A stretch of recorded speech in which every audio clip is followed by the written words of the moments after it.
Good evening, everybody. As the Russell Brand story continues to be viral in the news today, several headlines, we have got a distinguished panel of guests who are going to be commenting on the latest news stories, taking your questions in the live chat. Ron is facilitating the call-ins through the Discord link, I believe, which is in the description box below this video.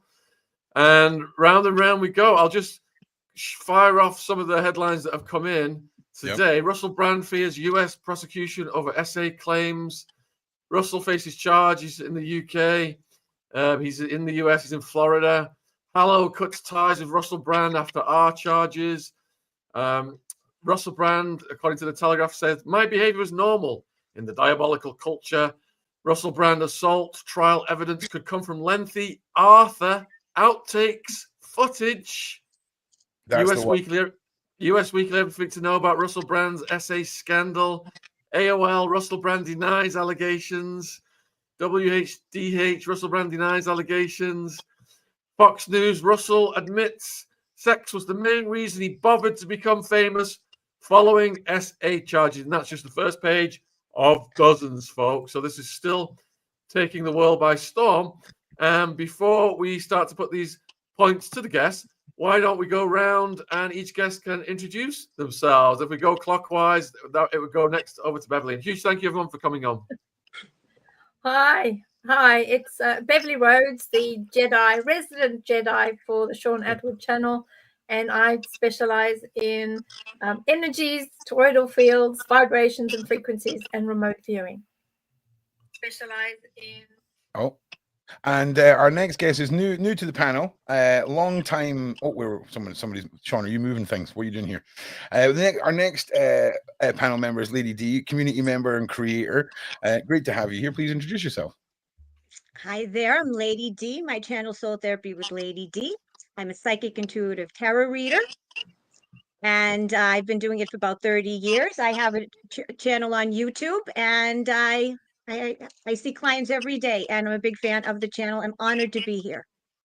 Thank you. And the man who needs no introduction, Mr. Matthew Steeples from the Steeples Times. How are you, sir?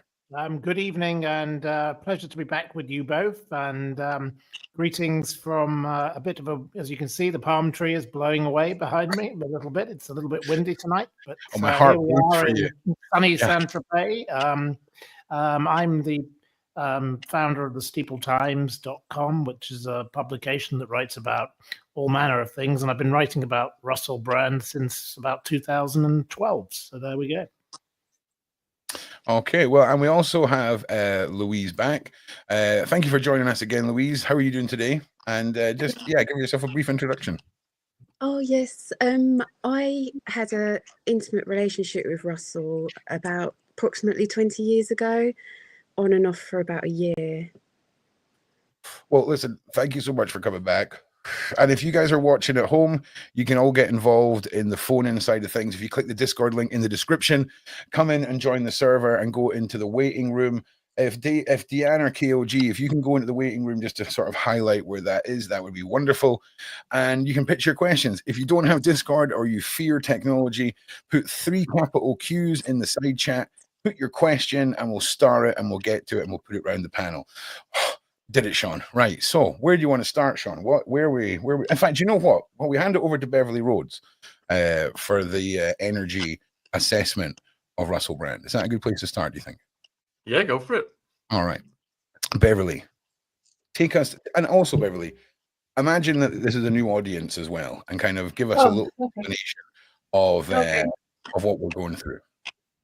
Okay, so thank you for asking me to have a look at Russell Brand. So the image that you'll see coming up on your screen shortly is an image which is specifically looking at the Russell Brand energy force, his toroidal field. So that's all the energy that moves around the individual, as well as the aura, so top, bottom, sideways.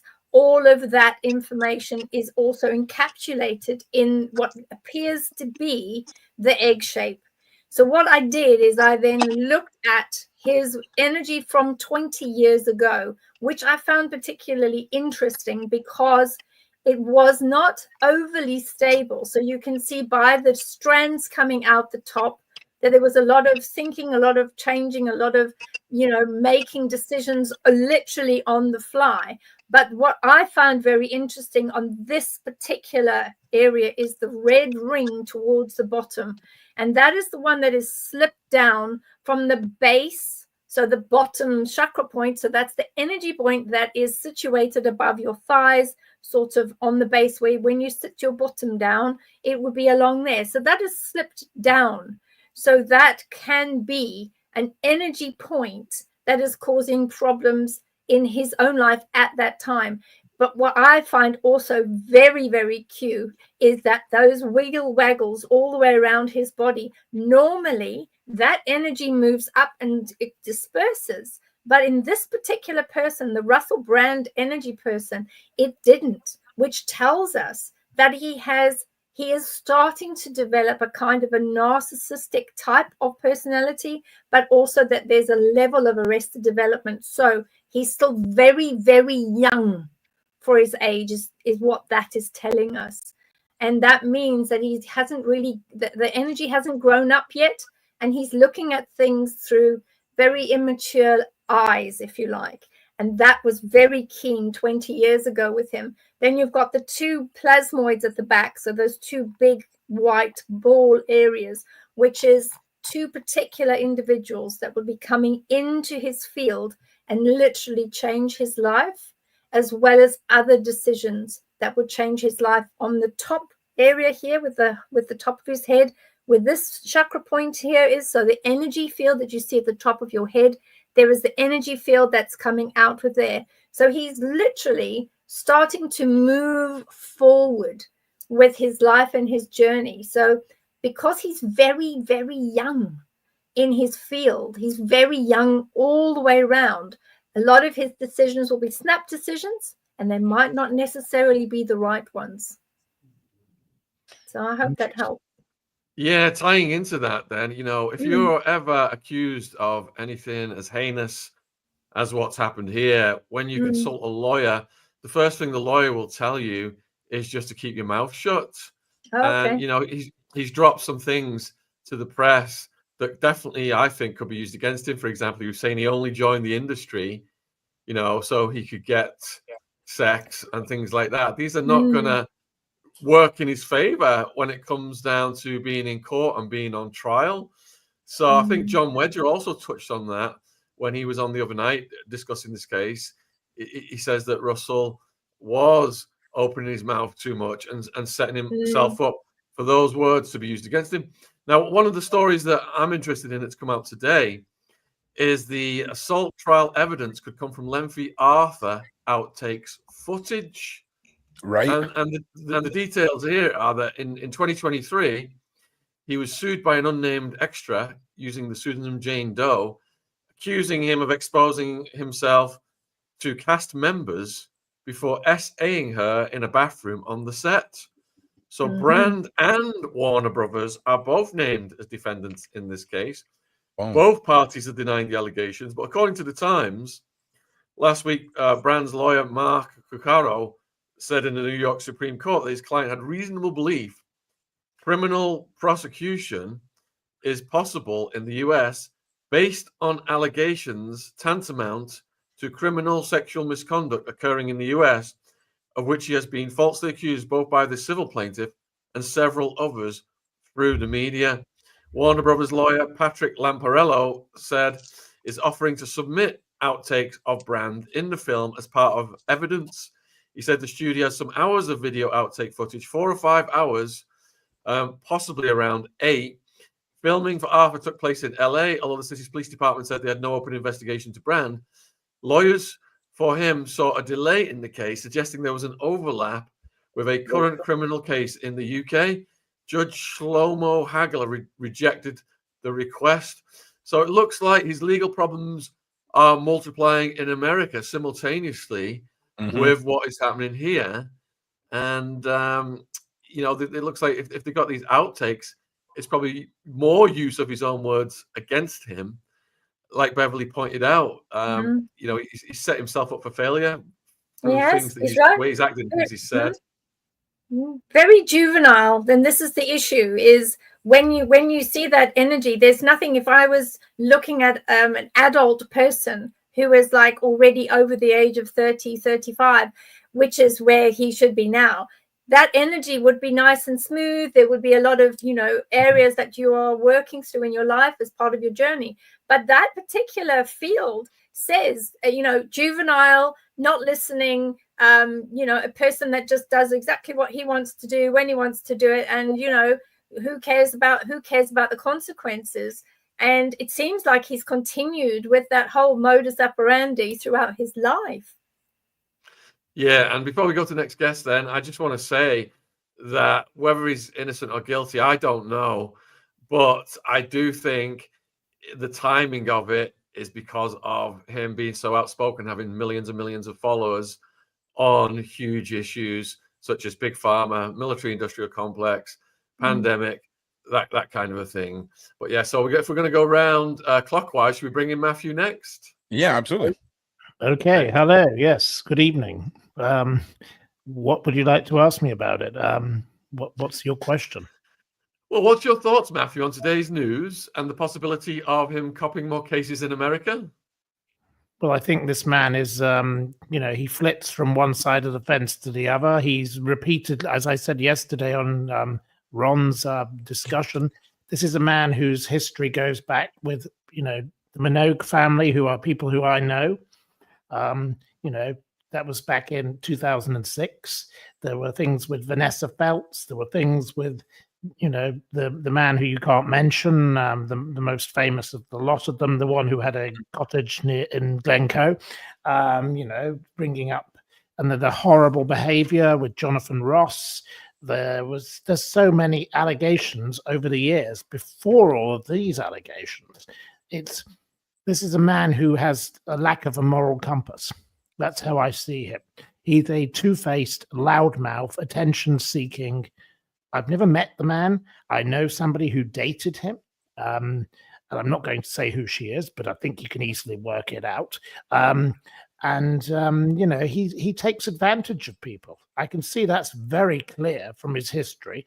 And I don't like him particularly because he allowed his dog to kill a wallaby. And I got very upset about that back in whatever year it was, 2020.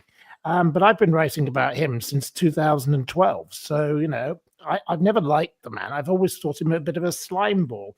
And I thought it was rather appropriate that in 2010, he played Dr. Nefario in Despicable Me. I think that about sums the man up, doesn't it, really? Despicable Me. But Matthew, you may be correct about all that with your litany of foul deeds, but does that mean he has committed these four crimes that he's alleged? No, but I said this last night. I said this man is innocent until proven guilty in a court of law. No, he is totally innocent of these crimes until he is proven guilty. I don't know whether he's guilty or not. No idea. I don't know whether he did any of the things against the other people, but I can tell you that Danny Minogue claims she felt sexually harassed by him. And this is the thing. He hasn't made it easy for himself for people not to speculate and for people not to drag up accusations from the past and all of this. And if you'd like me to give Danny Minogue said he is a bit of a vile predator. I certainly don't think he's cured his SA, as I believe that's what we've got to say on here, addiction. He wouldn't take no for an answer throughout the whole interview. He kept making shocking remarks I can't even repeat. Well, if you go around behaving like that and upsetting people during interviews, the lovely Lorraine Kelly, who I adore and great lovely lady I know, she said, he touched her thigh and he called her the SL something T word, which wasn't very nice. Vanessa Feltz, she said, he could have it off with her and her daughters. It's deeply offensive. He is a deeply offensive man. So if he's got that way of thinking, that is a guide to the way he behaves as well. And there are so many allegations, and beyond that, he dated Jerry Halliwell, 2012, Jemima Goldsmith, 2013, relationship with this Laura Gallagher. She started that when she was 19. He is he's quite predictable in going around and changing around. And then there were the battery charges in LA in 2010, the attacking a paparazzo in 2012. All the stuff about drug use. He isn't exactly likable. I'll leave it at that. Your face is changing around with that dark shadow on it, Matthew. Are you in Dracula's castle? I am probably there. Yes. No, I'm sitting in sunny Saint-Tropez, but it's not quite so sunny at the moment. We've got a bit of it's not as nice as it was yesterday. We had a heat wave yesterday, but I'm nearly up with my 90 days, and I'll have to come back to England soon. So, beautiful. So should we bring Paula in next then? If we're going around that way? Absolutely. Hang on a second. Okay, hang on a second. We're doing this wrong here. Paula, how are you? I'm doing well, thank you. I've been watching it. I actually saw Matthew Steeples and you yesterday. Yeah. It is. I have a few problems here because, first of all, it's such a long time ago. It is unfair on the person being accused. I gotta tell you, I don't remember what I was doing 26 years ago. I gotta be honest. I mean, I think that beepers weren't even beepers weren't invented or something like that. I mean, I kid you not. Wasn't that if you look at what 26 years ago was happening, I don't think cell phones existed. I mean, nothing like that. So we've gone a long ways. I don't know where I was 26 years ago. And the memories, and there's a reason for statute of limitation, because to make it fair on the victim and also on the person accused. Because how does he come back from this? And I'm going to say that that's just one of the things that bother me. Number two is that, I'm 56. Why am I adding myself years? I'm 56 years old. So I am from an age where, for example, what I consider or what was normal back then would be hugely, deeply offensive nowadays. So I, even in my channel, sometimes I'm worried about what I say because I'm from that era, and now people are like, oh, you don't say that anymore. And I'm like, oh, okay. I didn't know that. It's you lick your lips, and let's face it, back then, So certain type of behavior, male behavior was more normal. And it was kind of like expected kind of thing, like for example, if we can go even further back, Marilyn Monroe and those actresses and the casting couch, there's a lot of things that have changed that are no longer acceptable today than before. That's just one of the takes I have. The third one is that you have likable monsters. And you have this likable people that are, where they're appalling character behavior and with zero moral compass and I said the word correctly, Ron, and zero filter when they speak, that they come across as offensive. And yet people want to accuse them of crimes because they're just so dislikable. And like people have like Jimmy, that guy Jimmy, he was so lovely, he was in the news, and people were shocked when they find out about it because he was this kind of hero. Or the actors, this is why a lot of people have a lot of hard time differentiating an actor that they really like because they play this character that they really love, and separating it from the monster that this person can be. I'm just saying, I'm not saying that he's not guilty or that he's guilty. All I'm saying is 26 years ago. I don't know. And as I said, his lack of the fact that people hate his personality, or he is a disgusting. When he married Katy Perry, I said to myself, this girl must have really low self-esteem to be hanging out with that guy. Because I would not touch that guy and I did a video about it. I said I would not touch that guy with a 10-foot pole, because he looks filthy. He looks like unhygienic, I'm with you. So are you saying that there's a possibility that if we look at the possibility that some of these crimes weren't reported until now.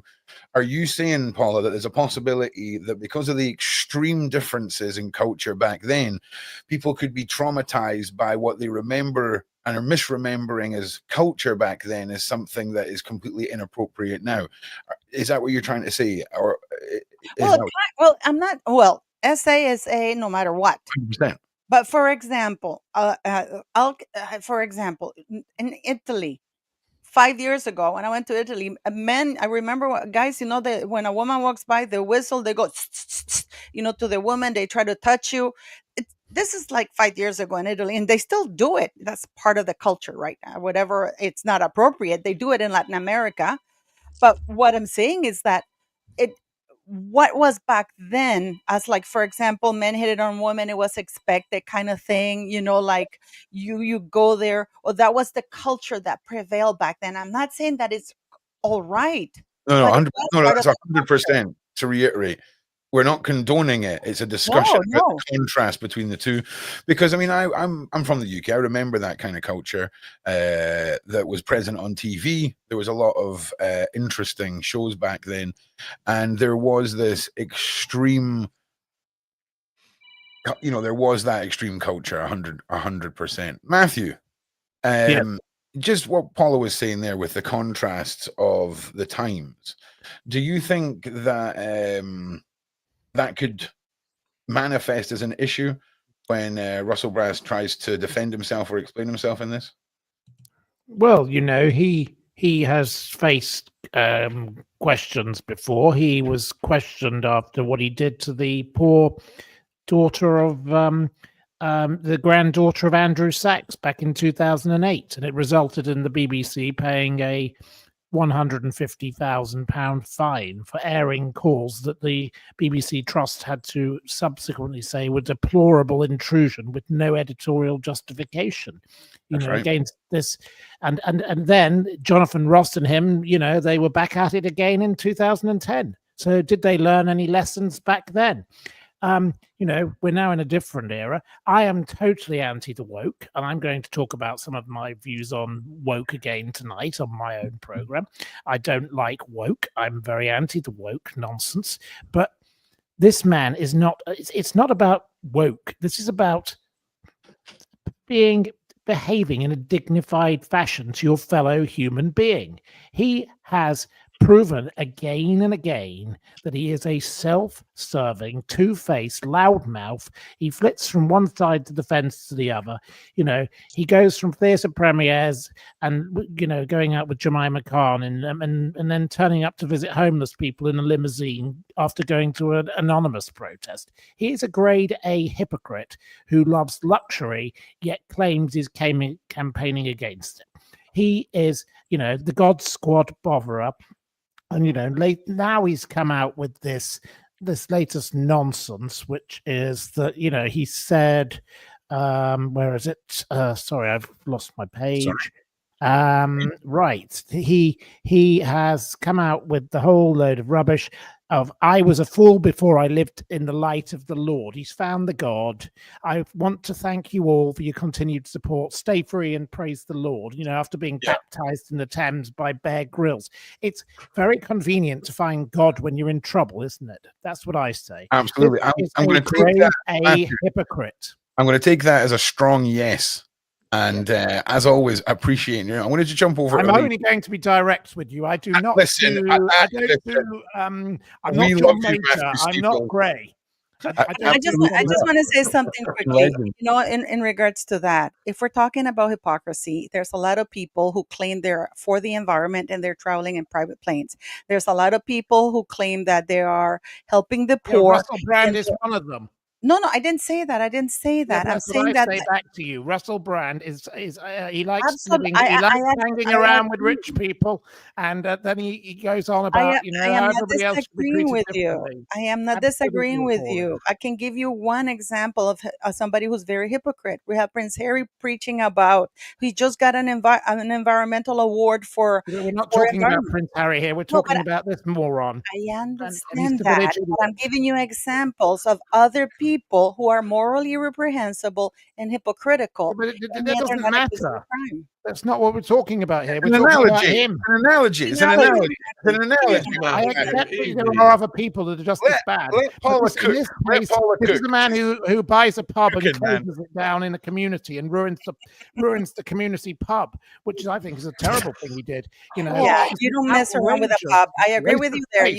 You don't take down a pub. That's a bad thing because I love the pubs in England. I used to live in Richmond, and I Yeah. Well, love. he wanted to turn it into a yoga retreat, but Oh, you know, whatever he did for that's himself. disgusting. That is And absolutely he's appalling. terrible because we need our community pubs because that's where Of course. old people go to keep warm because they can't afford to pay the heating bills under Farmer Harmer Keir Starmer. And the So pub food is you good. know, save the community pub.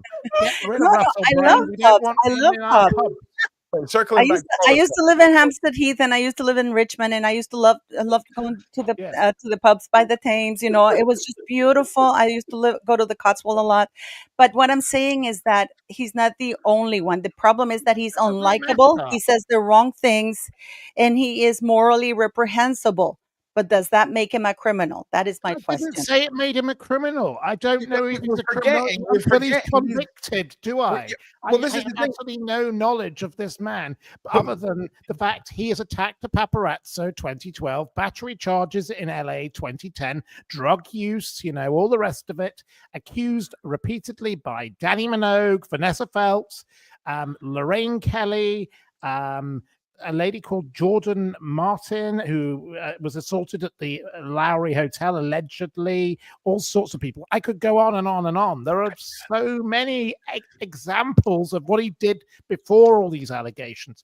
You know, he is not exactly Mr. Pleasant. He's been enabled by too many people, and it's time that this little this moaning mouthpiece, who quite frankly looks like he's a tramp, he looks like he's been dragged through a hedge. It's time that somebody actually deal with this fool, because there are so many allegations. Look, if these people are victims, they deserve justice, just like the victims of the other person who I write about an awful lot got their justice. They deserve their justice, and it's only fair that he goes through the fair process of a trial, and that is what he deserves. He deserves a fair trial. That's what I say. He deserves. What do you make of all this, Lady D? Well, first of all, I agree with you, Sean. I feel like it's coming out now because of his stance, his political stance. I don't think he's innocent by any means. All right. We all know that he is or was part of the club. I do feel, I'm not making any excuses for him, I do feel that he's mostly guilty, probably. However, we do, and Beverly will know this, being in my profession, although I wish I could be as talented as Beverly. But when somebody is on severe drugs, we're not talking about just having a drink or somebody that's, smoking a joint. We're talking about he was into heavy duty drugs. And when you're on heavy duty drugs and you're out of your body, you black out. That makes your auric field very open and susceptible. So he probably had so many demonic attachments when he was doing these things, probably has no cognition of it, doesn't even remember that he did it. Okay. Second of all, I think I agree with Matt. I think he's full of it. I think that he all of a sudden became a Christian just to save his arse, as you say in the UK. Now, I'm from America. I don't know if I'm the only one in America on this panel. However, I do know that he's aligned with all the conservatives now. He's on with, he's Team Orange Man. And whether you think Orange Man is bad or good, we have to know that Orange Man, his main focus is to get rid of that club that's part of the PDFing and part of the club that we're not in. He was definitely part of it. And I think he turned conservative and turned a Christian to save his hide. Now, that's what I think. Are you saying that your angle is taking it from Russell Brand was part of the cabal, and you think it was his marriage to Katie Price that sent him running back here? Do you think he was asked to do something that was over the line in his eyes? He's come running back here, and this is him now paying the price. Do you think it's all interconnected? Where do you sit with that? Like, tell us a little more. I think that he probably got himself into trouble And I think he got himself, you have to understand when you're an alcoholic and you're a drug addict, right? You try to quit and the demons will not let you quit. Remember, I was watching a show with Danny Henderson, your pal, and she was talking about how there was a guy that was trying to quit drugs and the demon actually came to she saw the demon come to in the middle of the night and take him and physically pick him up to go and do drugs and drink. Yep. So I feel that there's double. I think that he got himself into trouble, and I think he hit rock bottom, and I think that this was his only way out. So I think that he tried to get himself clean, and I think he tried to turn to God and turn to the conservative angle, the Christian angle, to save his hide. Do I think he's innocent? No. I think he's deplorable and disgusting. Never liked him. I think he was an arse.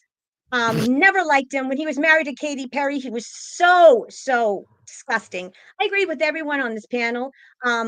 I don't think that he's innocent. I do agree with Paula that it's sus, that why all of a sudden now. And I agree with Sean. I think it's now because he's aligning himself with the conservatives, with the people that are going against the cabal. That's what I think, Ron. Yeah, you've raised a good point there about people who are on the trajectory of going deeper and deeper into drugs and alcohol, because there does come a time when they go cross over to not remembering what they have done. And I can imagine in a legal quagmire that he's in, how can you defend against that if you don't even know what you've done? You could have done anything. That's right, Sean. Beverly can attest to it. When you are out of your body, and we're not talking about having a few drinks. We're talking about, right, Beverly, when they are completely blacked out, when your auric field is open and you are not cognizant, things can come in. So I think that he didn't even know what the hell he was doing half the time. What do you think, Beverly? No, I absolutely agree. And also because his field is particularly disjointed anyway, it is highly unlikely that he would remember anything from those days. So I find it's going to be very difficult for him to bring the evidence, because obviously he's just a person that has to prove his own innocence. He's not guilty at all until he's proven guilty. But he is going to find it really hard to provide the bottom line, dish the dirt, show the evidence. And this is where his issues are going to be. I mean, I don't know anybody that hangs on to stuff 25, 28, 29 years later. And I think that particularly the footage and the footage of filming, I think that is going to be very damning, and he's not really going to have a retort for that. Beverly, also, as we know, if these people really did make a deal, and we know that they do really make deals with the devil or they're possessed, okay? Right. So and if they don't do what they need to do, the devil comes knocking, the demons come knocking. So maybe he became a Christian and went to Jesus and Christ because he got sick of being terrorized by demons. You don't know. That could be as well. It is possible. It is possible. But I think that he's quite a clever cookie, because that energy field shows he wasn't born yesterday. He's a very clever cookie, extremely sly. And when you look at that and you see all of those items shooting out, he absolutely knew. This particular one from 20 years ago already shows.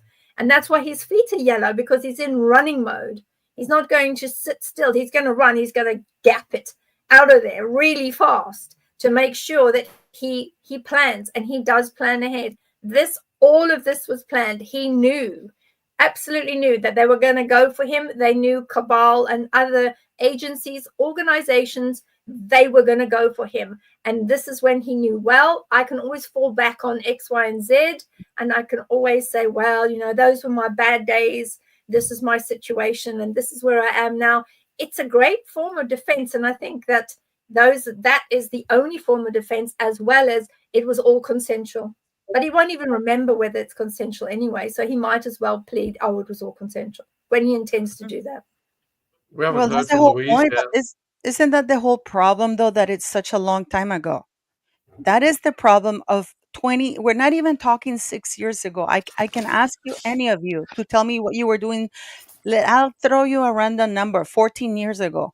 What were you doing 14 years ago? You probably don't remember. There's some addresses that don't even exist. I do. you. Okay, well, that's great. I don't. I do because I keep things written down in my notebooks. Okay, I write but not everything everybody, down. not You know, everybody 12 years has ago time. today, my dear friend Margaret Thatcher died. I remember, you know, that day But very, not very everybody well. does, Mr. I Matthews. remember, Not everybody does. The wrong sharing panel to things ask, Paula. with The my wrong people. panel to ask for sure. Yeah. You know, No, I no, mean, this no, man- no. You know, We're 2006 talking to about a man. I just want to 2008. say something. This is Yeah. supposed to be a man who's well. I'm not defending him, but this is a fact that this man has been doing hard drugs for a long time. This is well I documented. spent This is 4 not an years excuse. living with somebody who's This put is. 40 million pounds of drugs up his I nose. understand. I And understand. But I if you let know me just about hard finish the drugs point, more than most people. I- I've never taken a drug in my life. I love neither have alcohol, I. and cheers to that. I'm having a nice glass of rosé. But between 2006 and 2008, there were 5 complaints of sexual misconduct and unprofessional workplace behavior against Russell Brand at the BBC. He has been noted again and again and again, and they have let him off again and again and again. This man is a repeat offender of being accused of doing things. Allegations. That does not make him guilty of the current charges, Exactly, but that makes him not- guilty of being someone who puts himself in a position where he can be put in a position to be accused. That makes him a very unreliable witness. And I don't buy all this. You know, he can't remember it. Oh, really? I'm not saying that he can or cannot. I'm saying he's that a manipulative bastard. Let's be what I'm clear. saying is the I am following. not The going timing to is ever fast. back The down and say timing that is this fast. man is The timing is fast. He is because very unpleasant. Don't shout over me, please. I don't need to be shouted at. I'm telling you, you know, 2006 to 2008, 5 complaints. We'll come back to you, Paul. We'll just. It's going on for a long time. I will have to go shortly, but That's in all right. 9 minutes. But you got this. honestly, I will say this man has got repeated allegations against him. You know, a fact is not a fact until you've proven it's a fact, but there's no smoke without fire with this one. Let's be honest. There's something very seedy about him, if that at the very simplest nature. And what he did to the granddaughter of Andrew Sachs, Georgina, I think it's Bale, absolutely appalling. How dare they pre-record messages of, you know, talking about this poor man's granddaughter and put it on air, him and Jonathan Ross. The pair of them are sick. Jonathan Ross should have been fired as well. There we go. If you want more of Matthew, his link is in the description box, as are the links for all of our panel guests. Yes, Matthew well, cheers to you all. I realize you all have differing opinions, but this man is seedy and he's shady and he's sick. That's my Jen. My partner Jen is about to come in now. I'm going to be back in just over an hour with George, the Giant Slayer, on Harry and Meghan and Woke. And then we've got Lionel, ex-prosecutor, coming in at 10 p.m. tonight. No, 9 p.m. tonight on the Russell Brand situation. So I'm going to hand mine over to Jen. Ron, Diane, Louise. Louise hasn't said anything yet.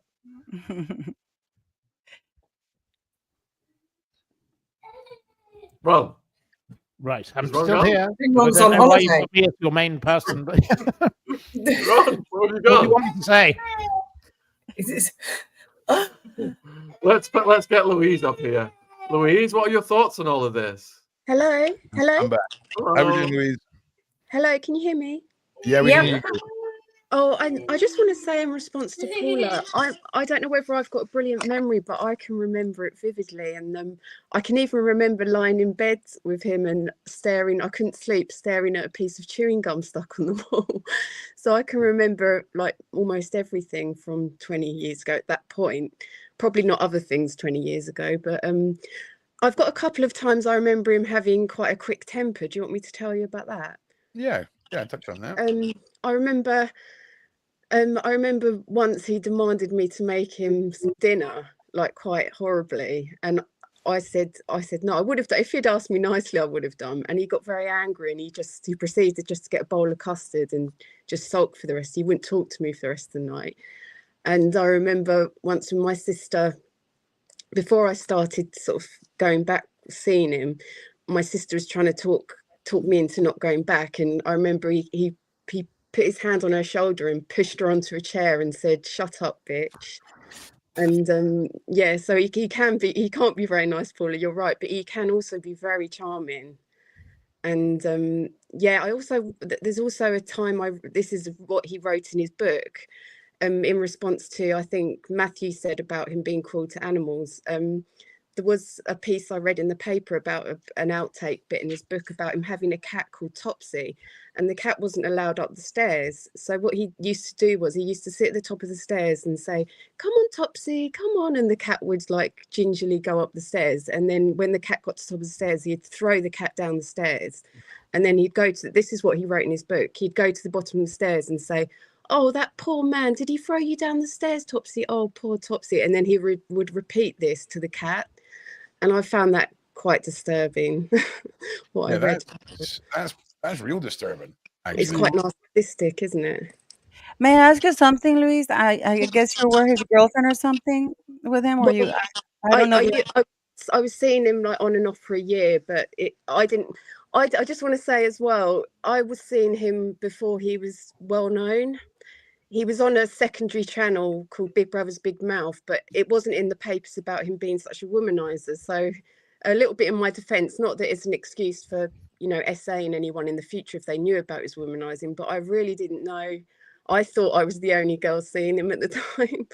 So I was naive to that fact. I like to think that if I'd known that, I might not have, you know, been with him. But was he ever abusive to you? He was very selfish and could be very nasty, but he didn't rape me.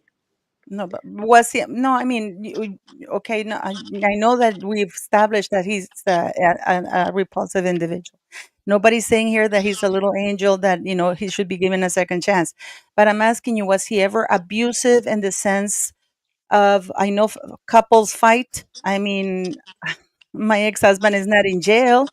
Jens Stoltenberg is not in jail. I don't know if anybody knows who he is, and they both should be in jail. But you know, they're respected individuals of society, high functioning members of the Norwegian government, and that's just my experience. And I've had it. Was he ever abusive with you? The only thing that scared me was when he threw the lamp across the room when he was angry with me. But yeah, he could be nasty. I don't know whether you'd call that some type of abuse, but flipping from being nasty and cold to being attentive. A narcissist, basically. Yeah, I'd say so. I'm sorry to hear that. Yeah. Well, I'm sorry. People are mistaking me pointing out certain things as facts, because if I applaud you guys that you have such great memories. I don't. I would have to actually think about what you're talking about. You then, Paula, because the reason I jumped on was I actually got quite upset by the comment of you can't remember something that happened 20 years ago. As a victim of sexual I should have said SA, which happened 21 years ago, I can remember play by play everything that happened in that moment. As it really got my back up, and I was like, God, come on, I love you, Paula. But I was like, when you go through something like that, I can't remember what I was doing that week, where, you know, what I was wearing or anything like that, but I can remember everything that went on that night.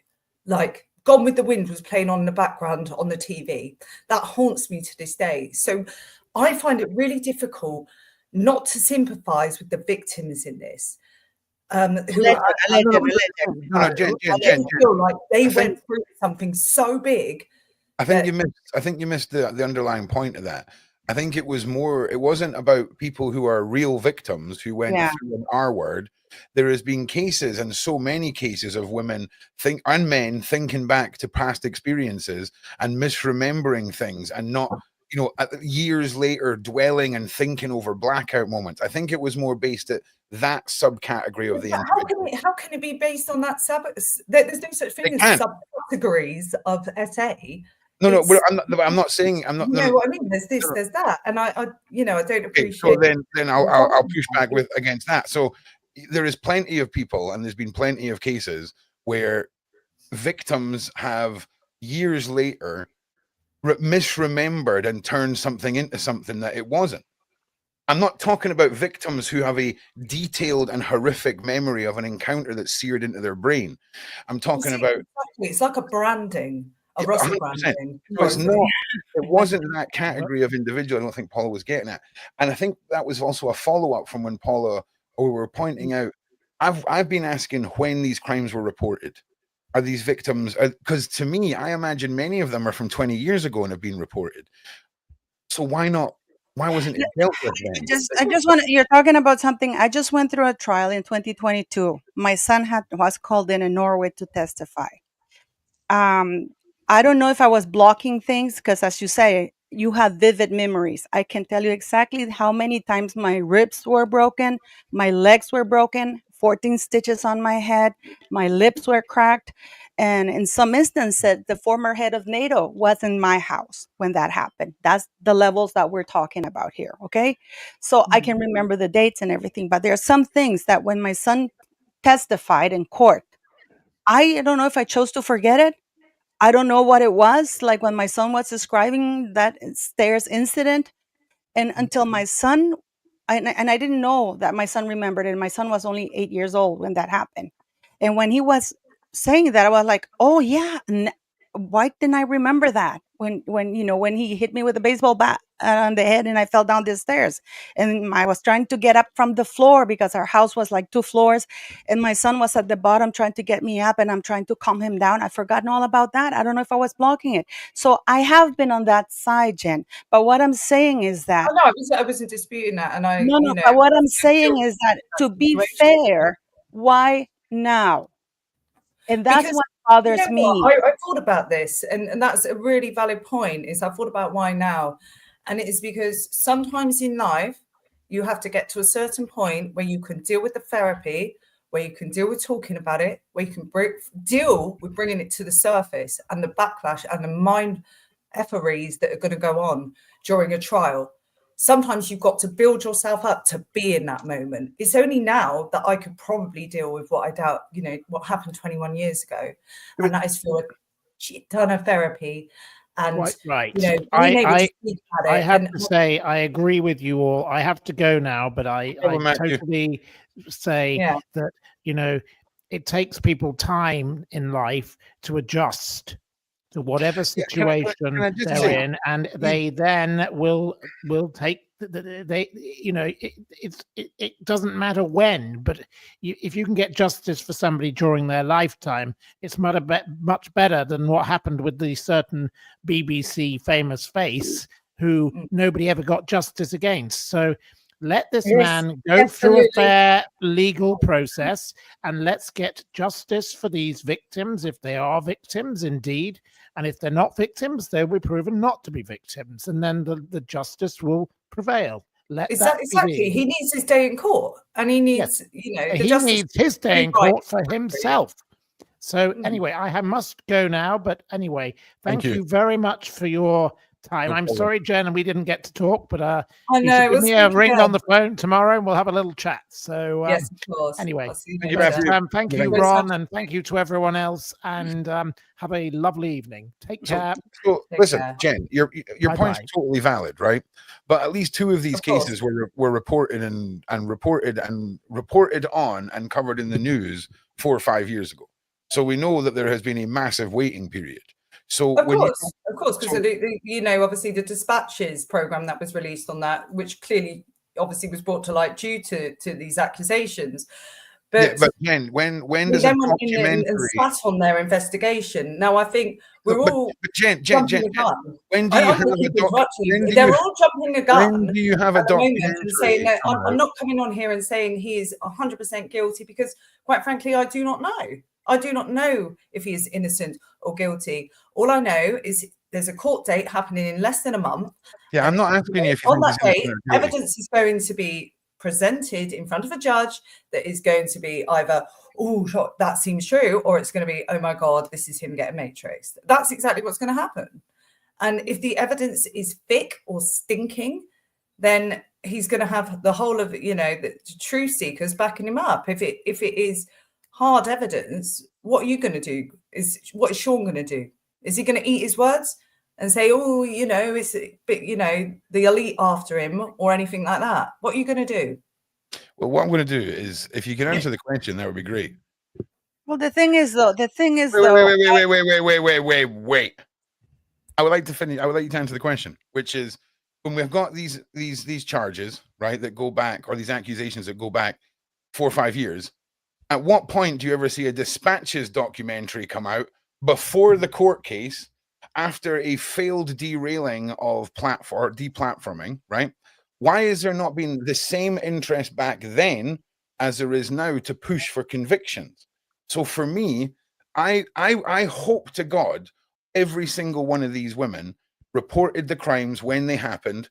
They have a massive detailed, what is it the police do when the statement, a proper detailed statement, and we can all sit here and be like, well, why have you waited till now?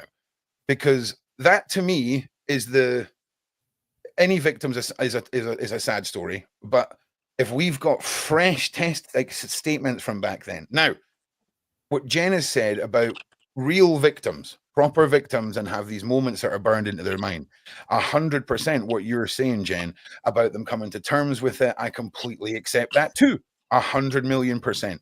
But then we also have to factor in that wild card factor that not all victims turn out to be real victims. I know, and it burns me to say this as a victim, as a, you know, surviving victim of SA, and as most of these, you know, the women on the panel are as well, that there could be, these women could be lying, and it absolutely kills me. And they might not know they're lying, Jen. The grand elite trying to shut him down because he's reporting on big food, big pharma, and, you know, all the people he shouldn't be. He's been a very naughty boy, including in his previous life before he found God.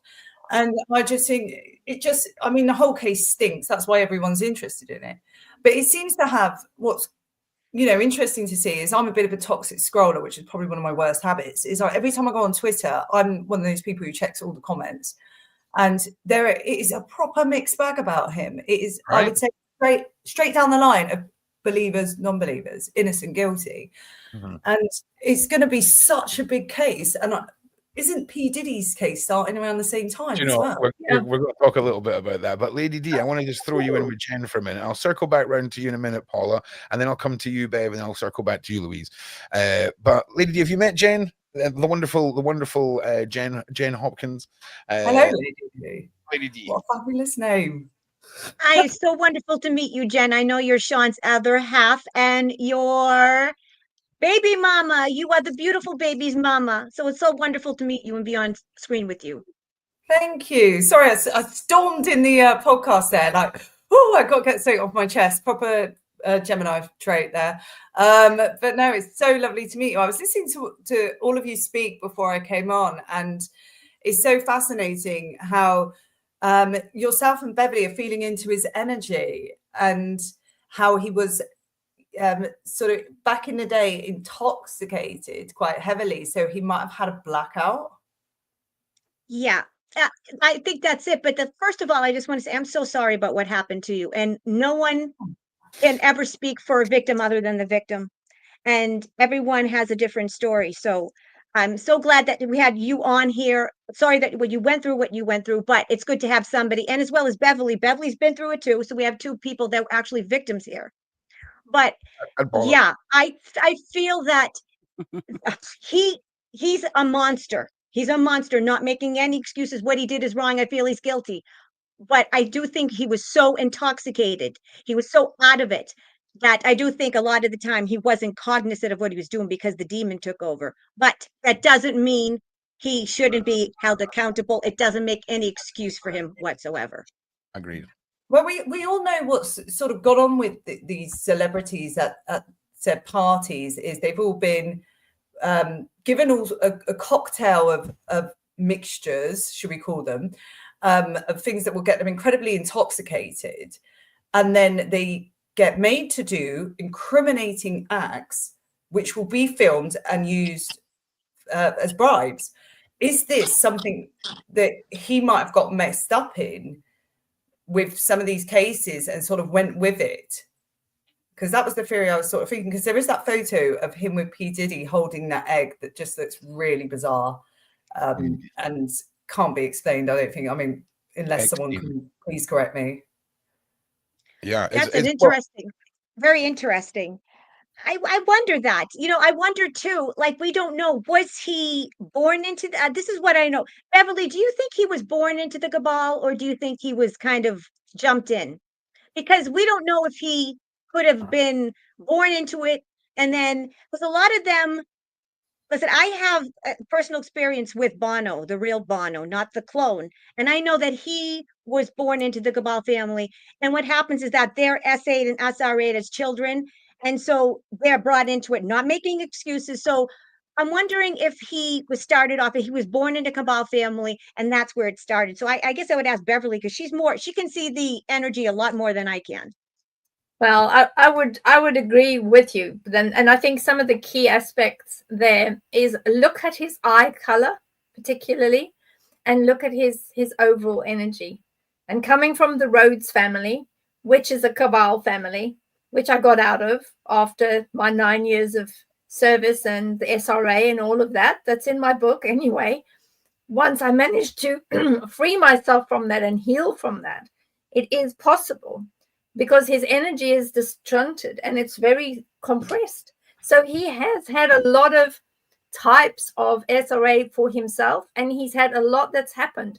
Hence the marriage to the Perry person, because that type of person like attracts like, and he would be used to it. But I think that possibly he might have bitten off more than he could chew with that person, because once you've been involved with that, there's nothing much that actually frightens you. There's nothing much that you look at and think, well, that's a bit odd, or that's frightening, or, oh, gee, I don't want to get involved with that. There is nothing that they can do at that level that is going to frighten you or think, oh, gosh, I need to get out. So something else must have happened to him in his life that made him remember where he came from and what was happening. And whatever was happening at that time is what has given him that trigger to say, well, I don't remember anything. And I actually do think that most individuals, and I do a lot of these types of sessions as well with my clients, I look back with them in a session and say, do you remember this? Do you remember that? And we start going through all those memories. He should be looking at the memories. And I think, like, particularly in this photograph, that picture of his energy, that I don't know, Lady D, I see a man here. It's absolutely terrified. His energy has a terrified energy. Yeah, his face is looking like, you don't know where did he want me to stick this egg. That's what his face looks like.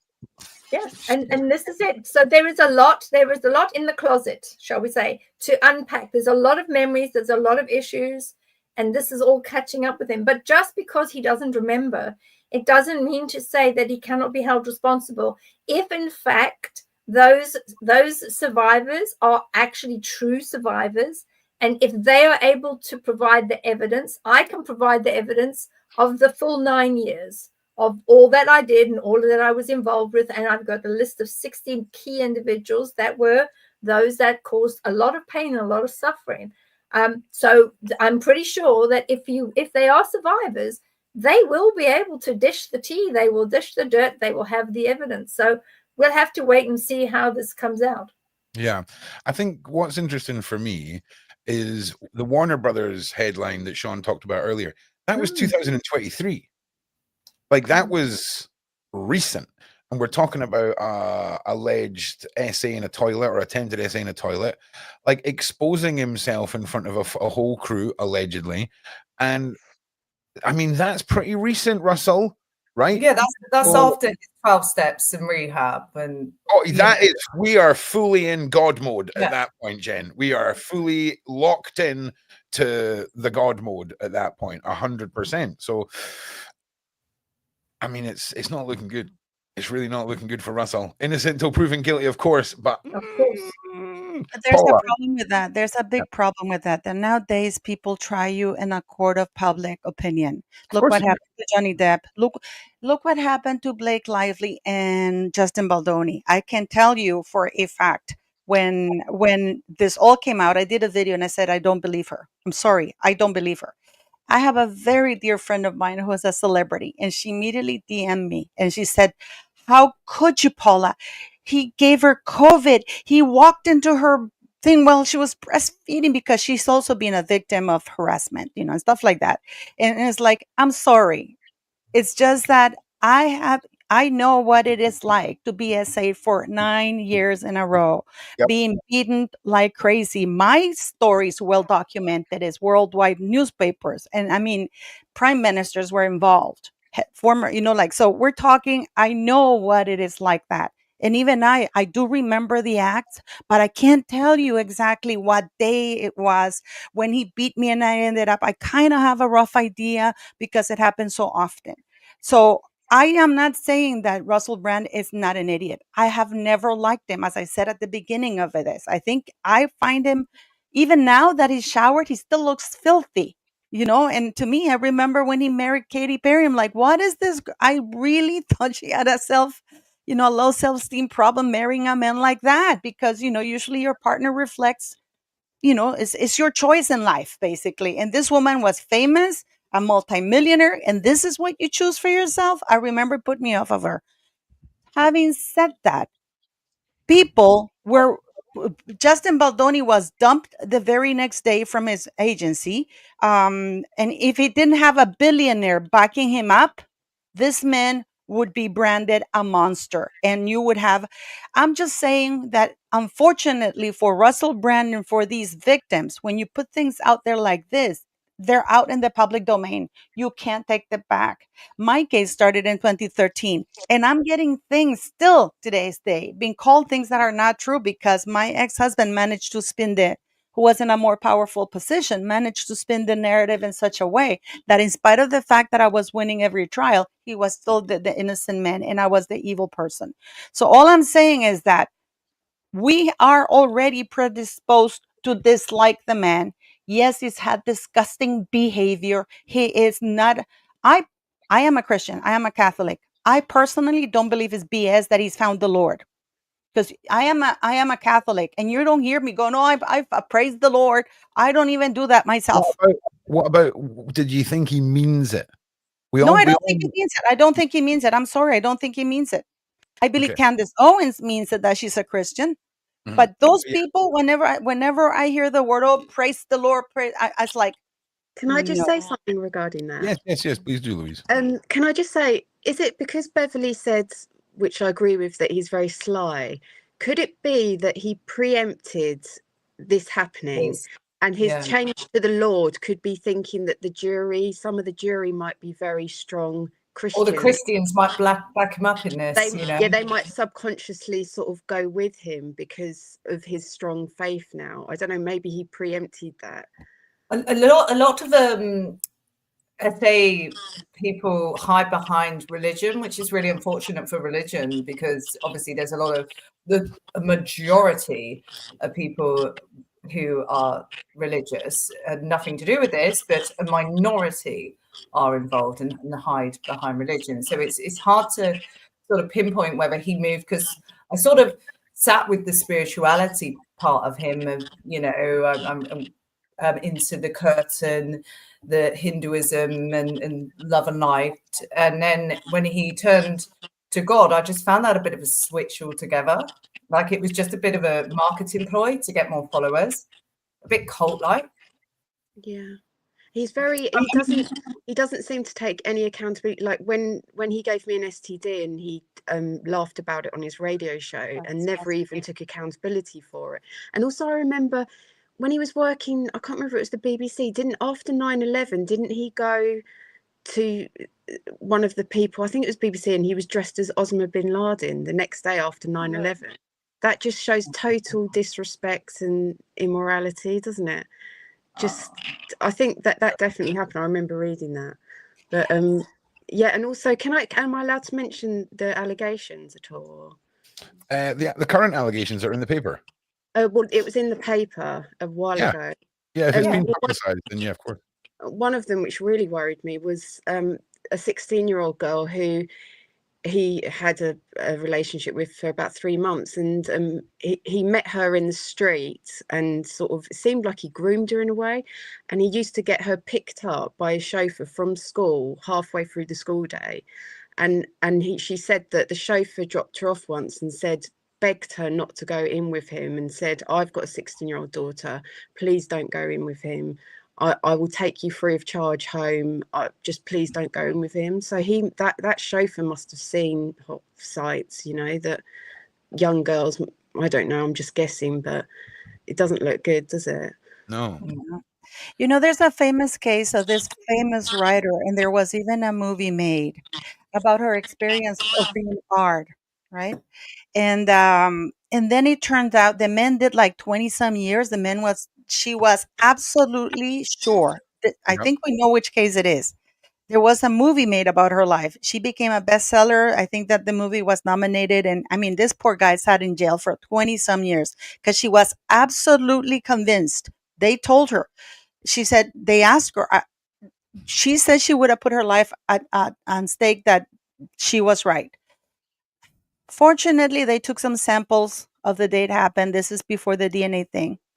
And then when they ran the test, because the man never pled guilty, so he could never get parole. Because in order for him to get parole, he needed to admit that he had been guilty and show repentance. And he never did. He said, I'm not guilty. I know I didn't do it. So somehow his lawyers, through this innocent project, managed to get the tested with the DNA. It turns out the man was innocent. This woman has never apologized to this man. She kind of said something in passing on Twitter, like, oh yeah, I was sure. You know, it's just that, you know how people get it right. I'm just saying is that people have to be careful here because there's so many fake victims, which the Amber Heard made me so angry. Blake Lively makes me angry. I really literally want to be in a room with him and teach him a lesson, you know, because then it makes it harder for people who are not even that high profile to be believed. Yep. You know, and it's terrible for the men too who get accused. Because look at Johnny Depp, who was in a power position. This man lost everything. Yeah, 100%. And sadly, you're spitting facts, and we're not in any way, shape, or form saying that that's the case with Russell Brand. We're just having an open discussion here when we're basically casting our own opinions on the multiple ways that this could have been reported on, when it was acted on, and all the rest of it. And sadly, in this day and age, these cases that Paula mentions do leave an area of doubt. Now, Jen, sorry, you wanted to come in there. Yeah, can you remember Sean had, he was an old DJ, well, an old school DJ, not old as age, but an old DJ from LA on twice now on the channel, hasn't he? And he mentioned how Johnny Depp is the worst of the worst. Yeah. And Beverly's nodding down there. She's like, yeah, we know he is, the creme de la creme of evil. Yep, a lot of SRA there and a lot of CSA, and does all sorts of transporting. Absolutely. I won't tell you what list he's on, but he's on a particular list. But the argument isn't, is he an essaying monster? It is, did his crazy wife make up a bunch of stuff about him? That was. I mean, there's no dispute. He was an alcoholic who couldn't behave himself and would get incredibly drunk and make a tit of himself. But you know, and he admitted that, and she ran with it. I think I would never say they were both as bad as each other because she's a woman and he is a man. But you know, no woman should endure, coming home to a drunk guy acting up and chucking his stuff across the room like a petulant child. But how they handle, how it got handled in court was an absolute disgrace. But no, what I've recently heard about Johnny Depp, I think he's, top of the pile of poop. I don't. Right. I love him. I love him. For me, I think that Amber Heard did a huge disservice. I think she lied. I mean, I can, I don't know, at least for me. Let's circle it back. Let's circle it back on the point here, right? Because listen, I think we've covered the point of the victims and that part of the case. We've looked into Russell hasn't made it easy for himself with the life he's led and the statements that he's made. So let's see the side chat, and of course anyone on Discord who wants to come on. But before we do that, I'm going to circle back round to Beverly and just what do you foresee? And obviously Lady D as well. We'll circle back to you as well. But what are your spidey senses tingling? What do you think is going to come from this? Because I'm going to give you, and again, I'm going to go against the grain just for the sake of diversity on the panel, right?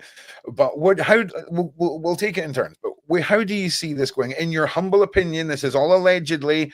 Everyone is innocent until proven guilty. But as a public figure and as human beings, I believe we're allowed to have an opinion that is of our own. So, Beverly, what do you think is going to happen in this? What do you I don't actually see. I won't be doing predictions about him specifically. What I can say is the amount of energy that is around him. There is it's inward folding that causes an inward combustion.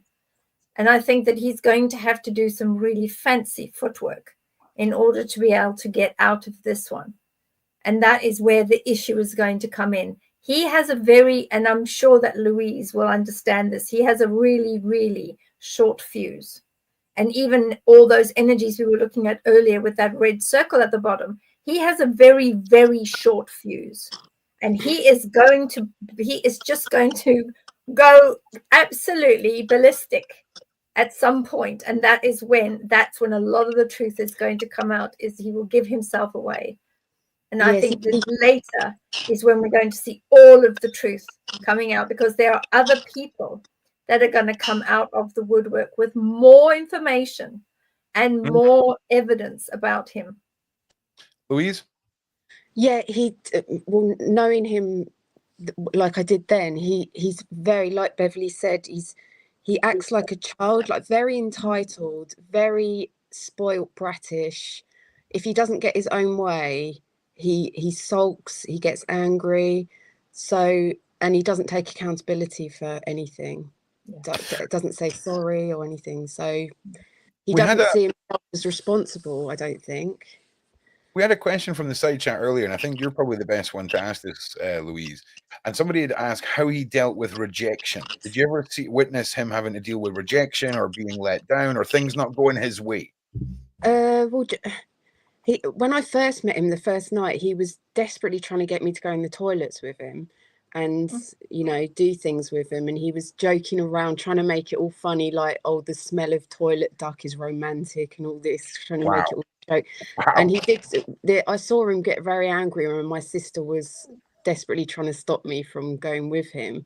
I didn't that night, but he did get very. I was a bit shocked he got so angry with her, and they had like a fight and sort of shouting a bit at each other, and he just doesn't like not to get his own way. And I suppose the more famous he got, the probably more entitled he got, and the more he thought he was invincible. Maybe I don't know really, but because I knew him before he was really famous. But Louise, can I ask you a question? How do you think he would and thank you so much for coming on.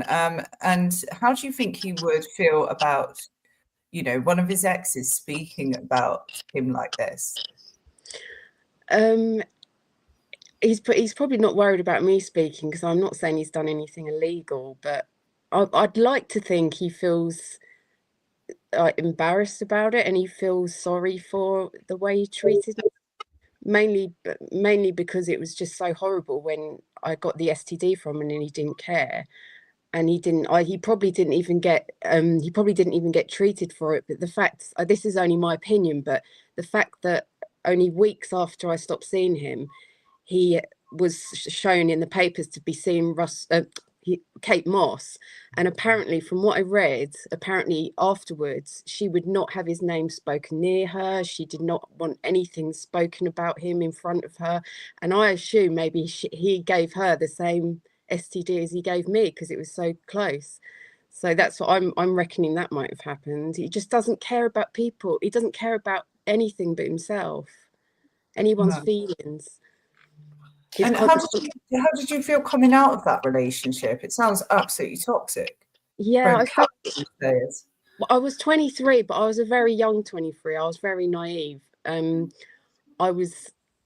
felt emotionally. It took me a long time to get over, and it's not his. I put myself out there to be badly treated, so I don't particularly blame him for that.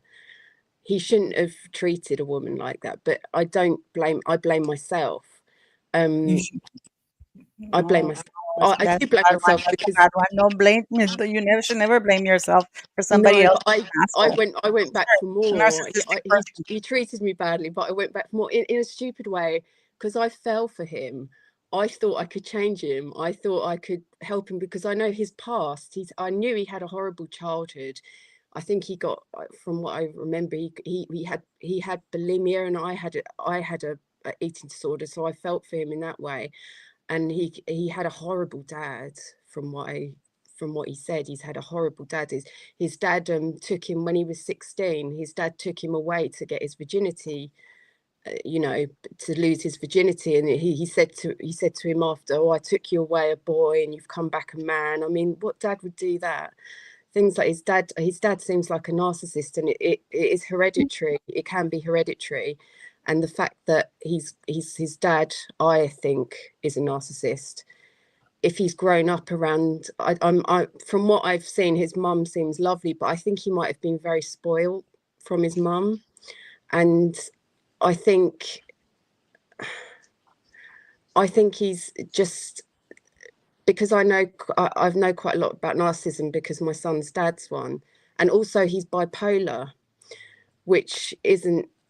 I feel sorry for him, but I feel more sorry for the victims. But I feel sorry for him because he didn't ask to be a narcissist. He didn't ask to be bipolar, and people that have got bipolar. Unfortunately, I think 1 in 2.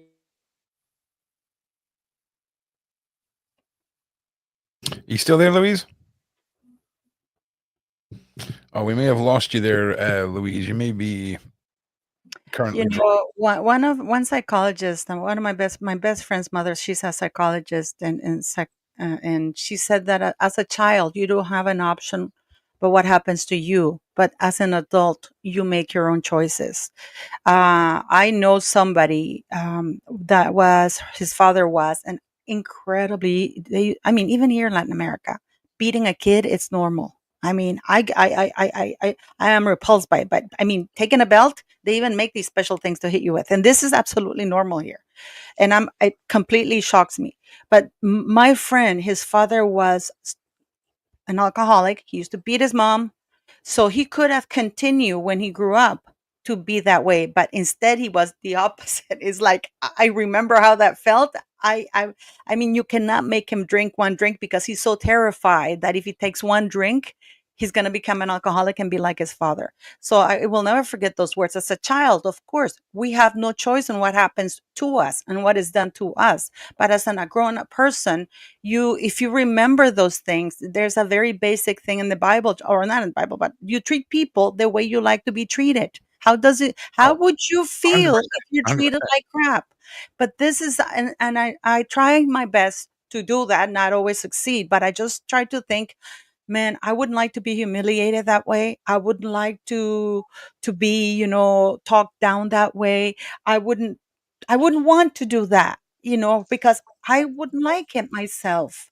So, but this is something that I know, and this is what I'm saying. I know that Luis said that he, as a child, something horrible happened to him, and that it could be hereditary. But you have a choice, because clearly he's using that choice right now, whether faking it or not. But he's using that choice.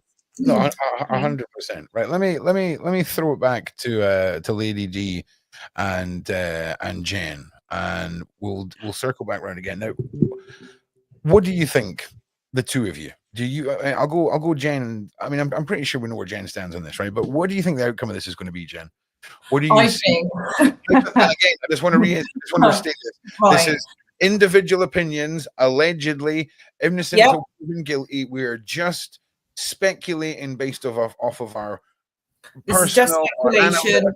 Yeah, exactly. And call it a gut feeling. I think the man's doing time. I think even if he is innocent, he's doing time, and the elites will make sure of that. If he is guilty, he's doing time. So I think the outcome is a good 4 to 5 years. Damn. All right, Lady D, where do you sit on it? I agree. I think he is, of course, everyone's innocent until proven guilty, but I just think that there's too many women, there's too much evidence. Obviously, there's enough evidence that he's been convicted. I think charged, not charged, convicted. sorry, Charged. that's right. You're right. Charged, not convicted, charged. So I think he's going to do time. And because right now with what's going on globally, everything is about the truth. We're in a spiritual war here, and the good is going to win. The good is winning, and we're in an ascension here. And whether or not people realize it or not, all the truth is coming out, and we're vibrating high. So everything's coming out. So none of these demonic bastards, they're not going to be able to get away with it. And it's going to come out. And I agree with Jen. He's going to do time, 1,000%. Yeah. All right. Okay. So you're the snake. All the snakes are getting put to beat with a bat, aren't they? Well, listen, you know, talking about snakes and getting beat with stuff, right? What happened to that white dude that got arrested round about the time Diddy did? That was like fully the same crimes that Diddy did. Is the guy from Abercrombie French? Which guy? Oh, well. What happened to him? We'll talk about that later. But I've got a theory on that, but we'll talk about that later. But Paula, he's got too much information on the inner spider web. That's what's happened. A lot of money and too much information. So Paula, what do you think this outcome is going to be? What do you think we're going to see, in your humble opinion, with this case? Well, my only worry is that this was made public, because I am of the opinion, being on the receiving end of being, receiving the opposite, that everybody call me guilty and world press and everything.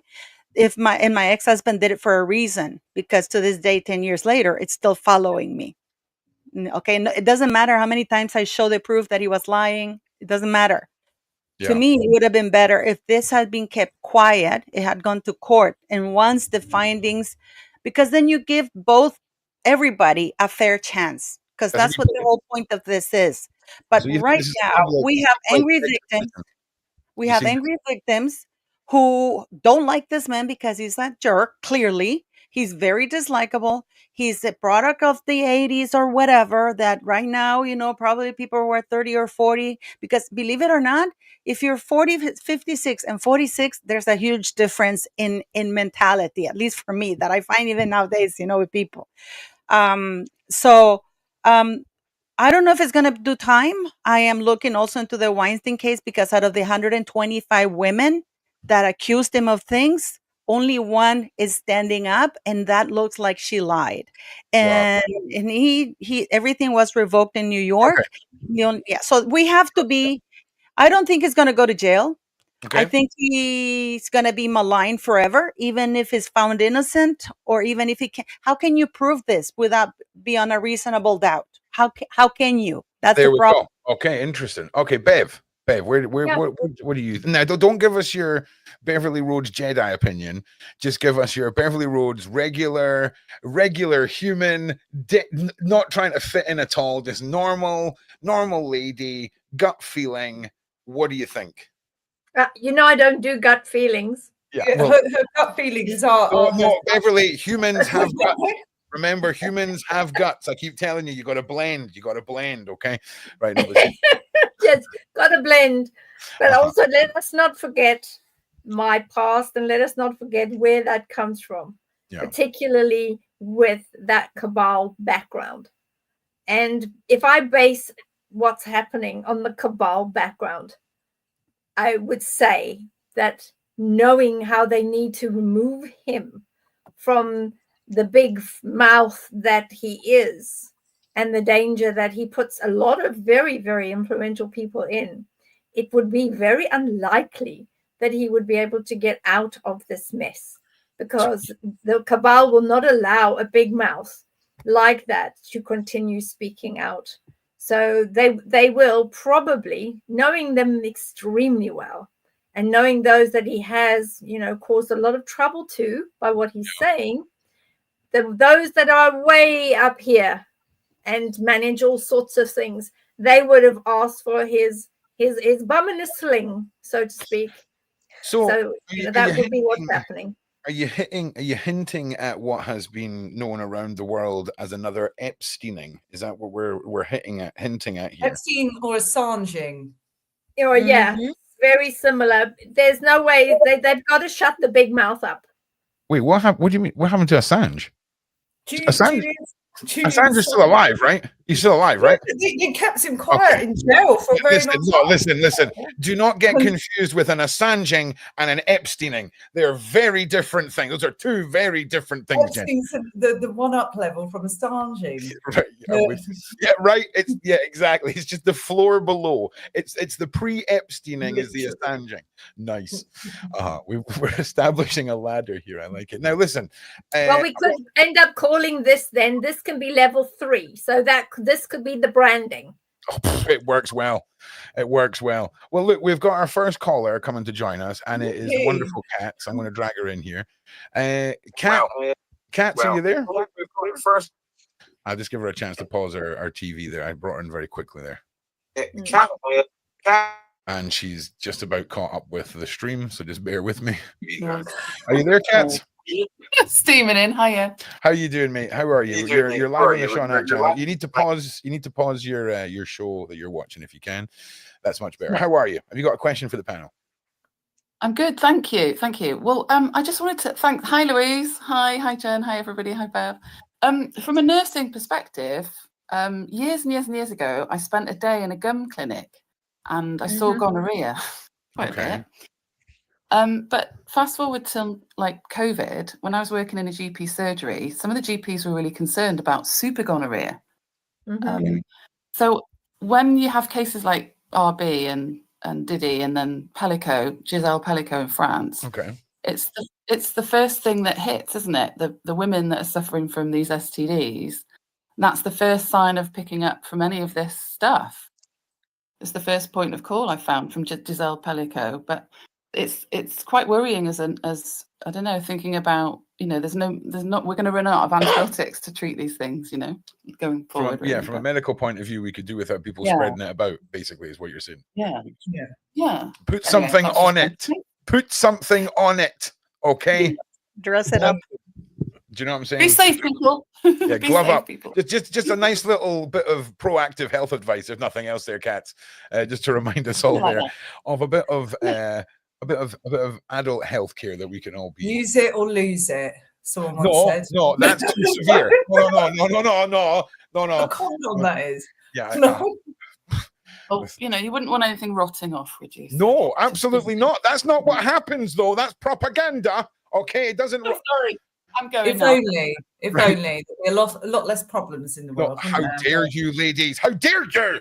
How dare you? None of you would exist here if it wasn't for that. In fact, never mind. I'm not allowed to talk about that on the internet. So, Jen, we've no more callers. Okay, before I go to the questions. Okay. Everything that you've heard today, right?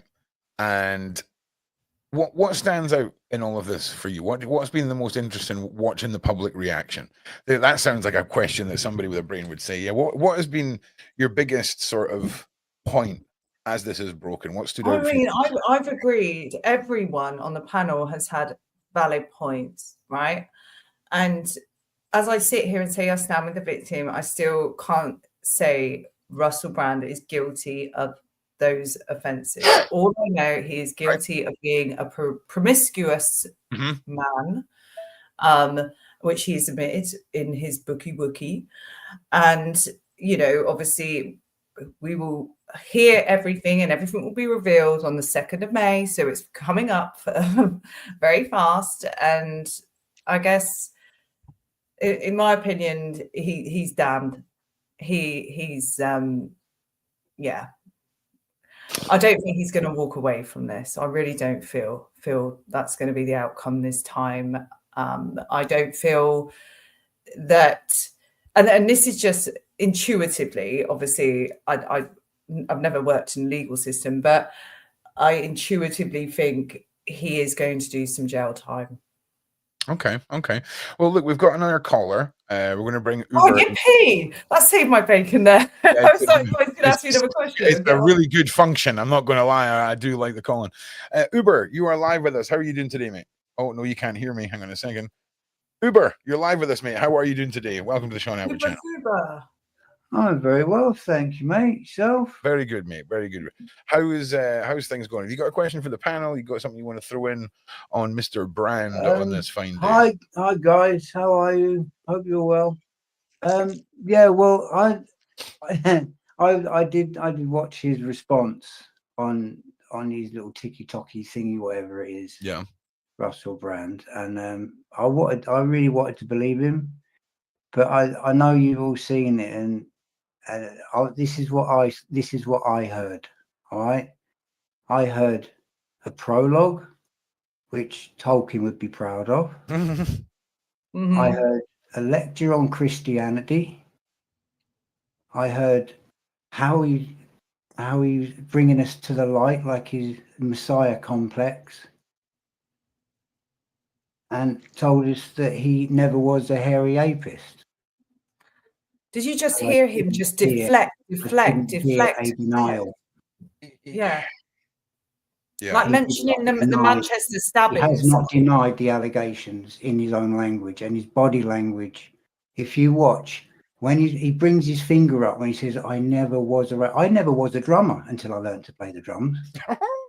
And he brings his finger up, that authority finger. In body language, that's the authority finger. But when he goes on to the next subject, if you notice, he keeps his finger up. And then I think he forgets himself, because he looks in, he brings his finger back down, and he's talking about a completely different subject. So that tells me that entire response was scripted. Now, why would you script a response if you're innocent? That's my point.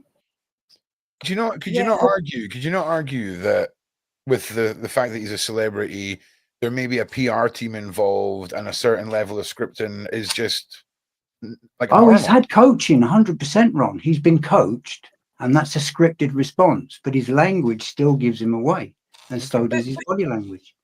But he hasn't given me what they call a reliable the PR company, sorry, why did the PR company or Russell Brand, whoever scripted that performance, feel the need to bring the Manchester stabbings into the speech? I thought that was a real tacky. He's talking about Russell Brand, right? You're saying that in one of his responses, he touched on. In the response, he talks about how our government is so corrupt. Look at the Manchester, the Southport killings, and it's quite annoying because he's not wrong. Do you know what I mean? It's quite annoying because no, he isn't wrong. But what he's doing is using other things to. What I saw was somebody trying to control my perception. That's what I saw. But let me ask you this. Let me play devil's advocate.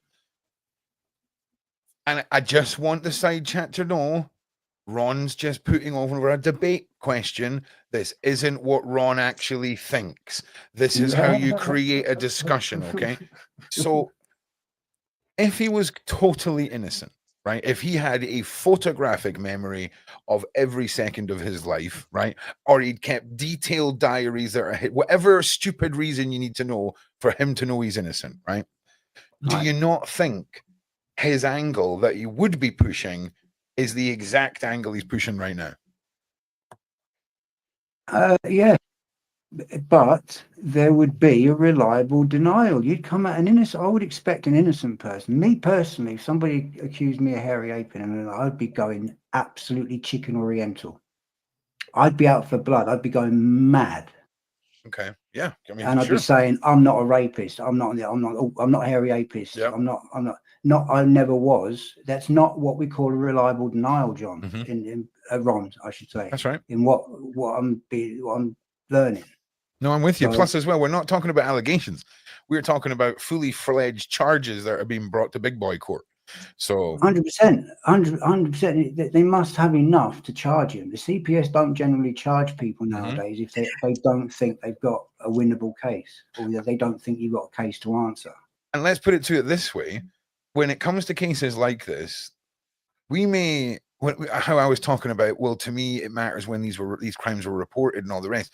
What if we're looking at a massive case that has gone on for almost 2 decades, but each case not necessarily by itself would have brought it to court, but it being seen as a repeating offender? Do you think that that could be something that's going to play out with regards to the whole investigation? The only way there'll be a proper investigation is if these are actually reported. And the likelihood is they won't get used against him until after he's found guilty anyway. But unless he was actually convicted, then they're unlikely to bring it up. Okay. Well, look, side chat. It could go as bad character if the prosecution pushed it. It depends. I don't know how the trial's going to go. I mean, I'm out of that life now, so. But that, my guess is, it's, you know, he's not in for a very good time. I don't think. Nah. Either way, it's not a good time to be Russell Brand. Anyone who is watching and wants to come and join us, the link is in the description, and I've just posted it in the side chat. Come and join the Discord and go straight into the waiting room voice channel, and then I'll drag you into the live room and you can pitch your questions. Ron, can I say something about the system? How the system in the UK is so broken? You and I. And you know this. You and I know about that painter, that these people caught him with proof. This man should be sitting in jail at the moment. And instead, 4 hours later, and I remember you didn't believe me when I told you that he sent me a WhatsApp from a different number that I didn't recognize, because people like him should have had all his devices taken away. The police drove him back 4 hours. They drove him back and apologized. It was a complete. So it is a corrupt. You know which one I'm talking about, because the men that one's better for a Virginia stream. Now you remind me. That's a really good point. But we've got another caller, the wonderful Agent Orange. I'm just going to drag you in, sir. How are you doing today? And have you got a question for the panel, sir? Hi, Ron. How are we doing, Agent Orange? Good. And I'm gonna say that he knew this was coming. When the feds are involved, most of the time they visit you before even setting the charges in court. They visit you to interview you. So all parties involved knew exactly what was going on. And I think that he was pushing that narrative with the Bible. Therefore, they said it's time to actually take it to court.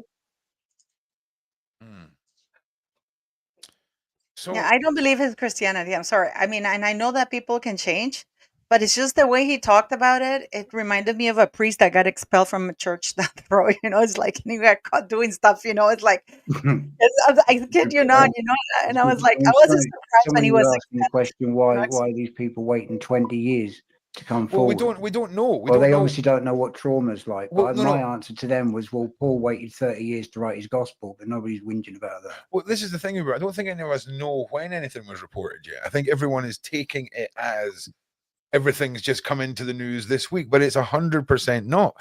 You can even look in what has been reported on previously about the 16-year-old, and her accusation was forced oral R, and that is indeed one of the charges. So there's a lot of connecting the dots here, but we need to see how this plays out, because time and time again, individuals, especially with power, with clout, whether it's online, whether it's traditional media, have escaped justice and skimmed through life with this horrible wreckage of abuse behind them. And if we are to believe what Warner Brothers is saying about what happened on that film set, allegedly, we are talking about something that happened, 18 months ago? In the pinnacle of Russell Brand's God mode. This is all allegedly. This is all allegedly. But I'm telling you now, man, that's going to take the internet a while to recover if this man gets fully clamped down, irrefutable proof. We've got more survivors coming forward, and a lot of people are going to be in denial about this. I want to point that out too. I think the women will figure out what's going on. Women can naturally pick up on body language better than men can, and I think all 4 of them girls sitting there are picking up on something on RB that doesn't feel right, does it? Yeah, see, there's a counter argument there. It's a mother's instinct, I'll tell you that. Definitely a counter argument there that I don't want to be the guy that brings it up on a live stream.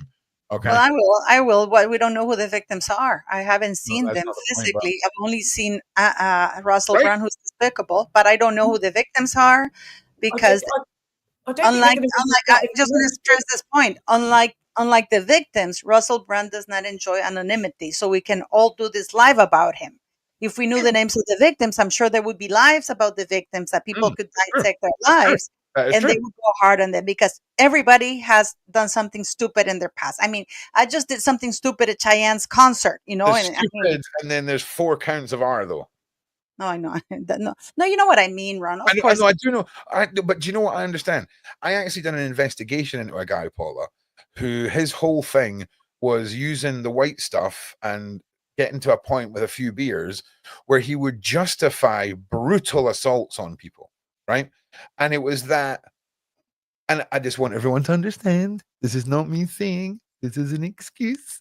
I'm having a conversation that's on my experience as an investigator. This guy would so intelligently create a scenario where if you even tried to prove that he just argued, wouldn't ever go to court because of text messages and discussions, and you were led into leaving a trail that the police and the judges would go, you've got you've got our fantasies, and you arranged to meet this guy on Tuesday for an hour fantasy, but you're saying he turned up on the Saturday and wasn't invited and argued you. Come on. Literally, right? But even monsters have their cheerleaders. Dude, this man was an interesting individual, shall we say? That's good in that way. He's a slippery eel, and the wave of destruction he left behind him, that none of these people could get justice. None. Zero. But he would do this in a state where he was disconnected, and it doesn't justify anything. But it's the Jekyll and Hyde. Okay, if this version of you likes a coffee in the morning and a freaking Marlboro Light, that's awesome. But that Marlboro Light and coffee wakes you up and, you know, soothes your addiction. But what if another cocktail unlocks a different side of you? And what if that side of you allows you to run a rampage where I don't mean that you're not guilty of your actions. You're free of attachment of guilt and wrongdoing in yourself, which is more dangerous, if that makes sense. Because I see where you're coming from, Ron. I've got to say though, mate, you know a bit about my past, and I've been around a lot of drug addicts and people that take all sorts of class A's. None of us aped anybody, right? So I know that isn't. It's not. Oh no, it's no, but it's not. It's not even a justification or an excuse.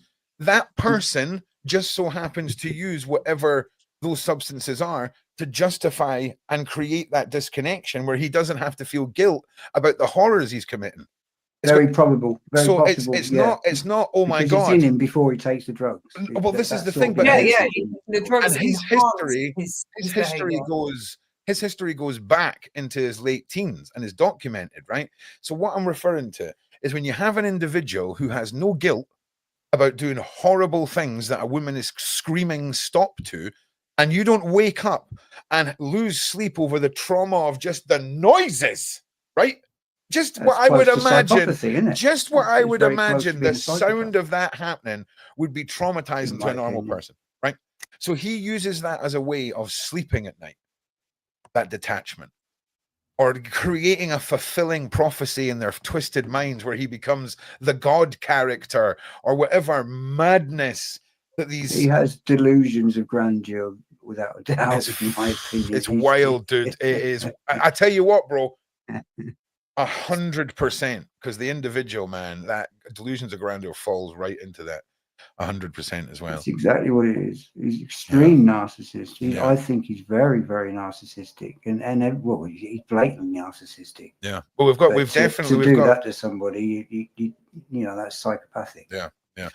So I'm not saying that is how Russell Brand is. I'm saying with his self-confessed substance habits, his addictions to sex, I have witnessed people that detach using those exact things as the parameters to liberate that side of them. Beverly Rhodes, when it comes to monsters manifesting, they come in all kinds of shapes and forms. Do you think we're looking at a monstrous past or a monstrous man? No, we're looking at a monstrous past, but we're also looking at types of attachments that have taken over. The issue with him is that he's too childlike within himself, and he's got too many of these other types of faults. It is possible that, you know, there are other types of defense that he might be able to bring forward, and obviously being monstrous is not one of them. But not being within his full capacity and not being able to recall everything and maybe using that as a type of defense is also possible for him. But no, it's a monstrous life that is part and parcel of what is his issues within himself. Because there's two things with individuals. You know, you can either give in to what you've experienced and the awful life that he had growing up, and he can give in and become a type of monster, or you can choose to walk away from that and become something better than yourself. You can move into your power and live your best life. Unfortunately, he is a victim of what he had when he was growing up. I don't think that we've heard the full story about his growing up, and I don't think we've heard the full story of what happened to him when he was involved with the sort of the SRA group and the Perry group, etc. Allegedly. Massive allegedly.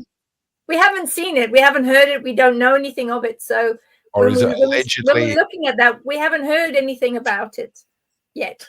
Yeah, allegedly. I mean, you can't interrupt too. Let's do one more each, Beverly. One more each. Allegedly. Good. Right. So, where did I get to? Lady, did I ask you what you thought the outcome was? I think I did. Paul, I think I asked you as well. For me, right, Ron kind of sits on this where